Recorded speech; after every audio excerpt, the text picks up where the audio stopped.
একজন পুরুষ ৪৫ দিন বউ সেজে আরেকজন পুরুষের সংসার করলো, অথচ কেউ বুঝতেই পারল না।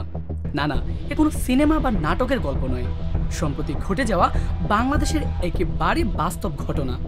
রাজবাড়ির গোয়ালন্দে মাহমুদুল হাসান শান্ত যাকে বিয়ে করেছিলেন, সেই সামিয়া আসলে মোহাম্মদ শাহিনুর নামের একজন যুবক। মাহমুদুল হাসান নামটি যেমন শান্ত, মানুষ হিসেবেও একেবারেই শান্ত।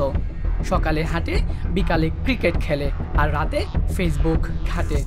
হঠাৎ একদিন ইনবক্সে ঢুকে দেখলো এক মিষ্টি মেয়ে, নাম তার সামিয়া। প্রোফাইলে ফুল, চোখে কাজল, ক্যাপশনে দু চোখে সবাই ভালোবাসা খোঁজে, কেউ মনটা বোঝে না। তখনই শান্তের মনে প্রেমের ঘন্টা বাজলো। তোমার মনটা তো আমি খুঁজেছিলাম সামিয়া।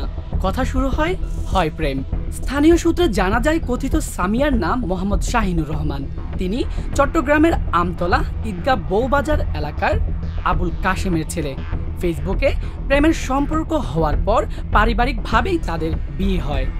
এরপর থেকে নববধূ হিসেবে শান্তর পরিবারের সঙ্গে ছিলেন সামিয়া। ১.৫ মাসেও কেউ বুঝতে পারেনি তিনি আসলে একজন পুরুষ। তবে সম্প্রতি তার কিছু আচরণ দেখে পরিবার ও শান্তর মনে সন্দেহ তৈরি হয়। শুক্রবার বিকেলে নিশ্চিত হওয়ার পর জানা যায় সামিয়া আসলে একজন প্রকৃতপক্ষে পুরুষ। খবর ছড়িয়ে পড়তেই এলাকা জুড়ে হইচই শুরু হয়ে যায়।